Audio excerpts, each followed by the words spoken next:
Greetings from the top of the world, where the local time here is 3:45 in the afternoon. But you know what? These are the days of the midnight sun, so it might as well be 3:45 in the morning, because when you can see the sun, it shines 24 hours a day up here at the top of the world. There's plenty of light from the night sky. Behind me is the Arctic Ocean, and you're not seeing things.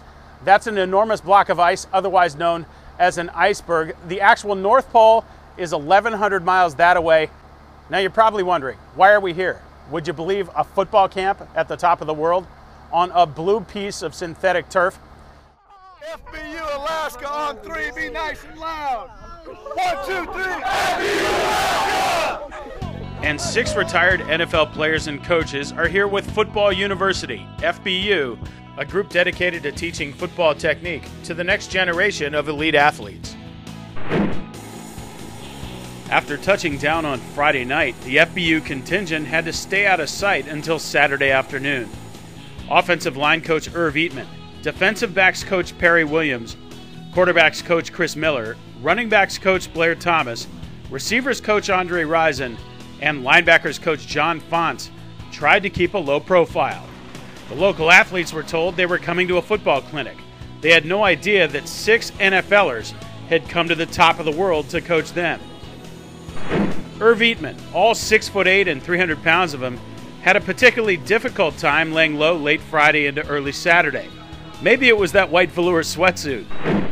Well, you know, my clothes didn't show up, on the flight, so I'm figuring that my only other option, since I may be the biggest guy in this part of the world, that I may have to go out and punch a polar bear in the face and take his outfit. I want to thank you guys for letting us come down and be a part of your wonderful story when it comes to football here in Alaska. And let me introduce, who are my quarterbacks? Raise your hand, quarterbacks. Come on up, guys, come on up. Get my quarterbacks up here. Starting with the passers, players came up to the stage where they watched a highlight reel of their position coach from back in the day. Okay, ladies and gentlemen, Chris Miller.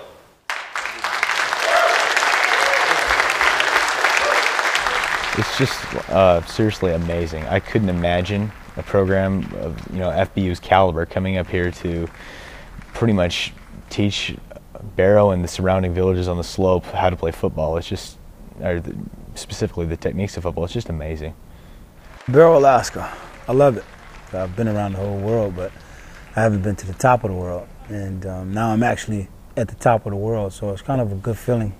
And then when I met the kids, that was sugar on the top. 1, 2, 3, ready? Oh! Ooh, not bad for the first try. Let's do it one more time. Let's dial it up one more time. Here we go, get the hands going. 1, 2, 3, oh! All right, nice job. That's it, good balance. Can I lean on you now? Huh? Can I lean on you? Huh? All right. I'll tell you what, we're at the top of the world right now. We're in Barrow, Alaska, and I'm loving it. I got a great group. Doesn't get any better. You know, a lot of people didn't think they played football up here, but that's the great thing about football. We play it everywhere, and they even play it up here, and they know how to play it damn well. Over with the linemen, one player said he dreaded a certain drill because he wasn't very good at it. Practice the things you don't do well, guys. You know what? And it's human nature to want to practice things you do well. But that's no good. That's no good, because all you do is get better at the things you already know how to do. You don't get any better at the things you don't do well, okay? So force yourself to practice the things you don't do well. Good change of direction, transition. Body lean and body balance is important. Over here, coach is gonna give you the ball. Now look at me now, keep your head up. Good body balance. Go, come on, that's it, back. Come on, quick, that's it. Get out, go. Come on. Now sit, go. Good, I like it, better. The curriculum at FBU is equal parts football and real-world instruction.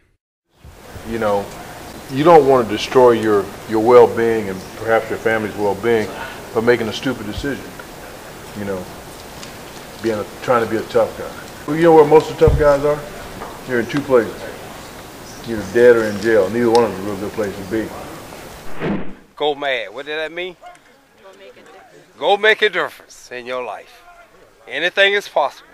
And that's all it is. It's believing that you can achieve in life. And I proved to all the naysayers that I could do something, and you can prove it too. No matter where you begin, it's how you end. Just go mad and make a difference, okay? Good luck to you guys. But the experience of being on the North Slope of Alaska and meeting its people also left its mark on the FBU staff. Barrow High, Wales. Go FBU. I'm freezing. But not so freezing that 3 in the FBU contingent could be deterred from braving the icy cold waters of the Arctic Ocean. When you come this far, you might as well get a great experience from the whole thing. It was very refreshing, very cold, but it was one of the best things that I could say I accomplished. They were all out of water, I think, in under 25 seconds.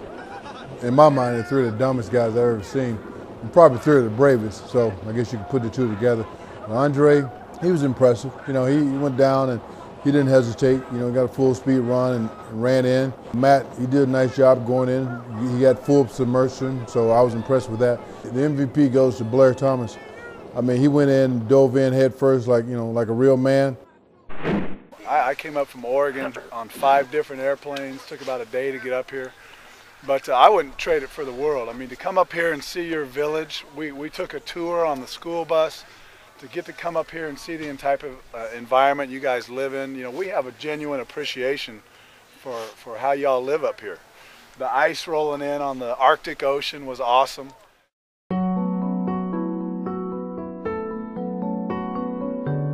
I really don't even want to talk about football. I know you guys, some of you guys are eager to learn about it, but I want to talk to you about life. Talk to you about life. Life, man.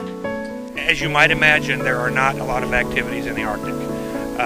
These kids, we have a lot of kids from broken families, and getting to spend 2 to 3 hours a day with positive male role models, knowing that they're cared about, gives the boys a lot of pride, and I think because of that, we're going to change the future for a lot of these boys.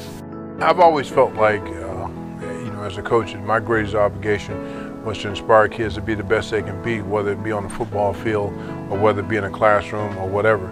We had terrible dropout rate. We had more kids dropping out than graduating. We put a survey out, and overwhelming. I mean, in the villages and in Barrow, the #1 thing kids wanted to do was play football. Messing with drugs, skipping school, missing out on something, man. I'm telling you, I'm gonna come see you. I'm gonna come see you.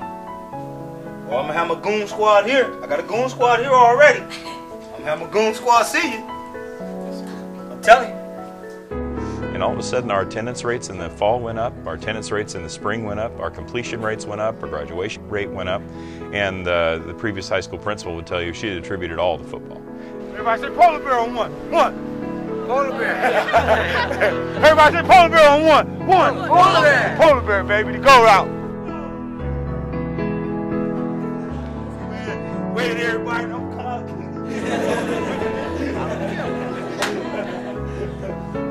And with a senior-laden roster that was ready for just about anything, the Whalers ran through their schedule as if they followed every piece of advice they received from their FBU visitors. A 7-1 regular season brought Barrow a share of their first league title in only their 3rd year of varsity play. And that earned them the real prize, the first high school playoff game above the Arctic Circle.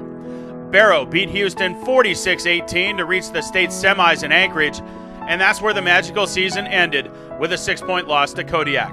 But many players, parents, and fans alike will long remember 2008, not for what happened last, but for the many firsts. The first winning season, first league title, first playoff team, first home playoff game, and first semifinal, plus an 8-2 overall record. Sparked by FBU's visit, the Whalers simply caught fire and blazed through the most glorious chapter in their short football history. In Barrow, Alaska, I'm Jake Downey reporting for Football University.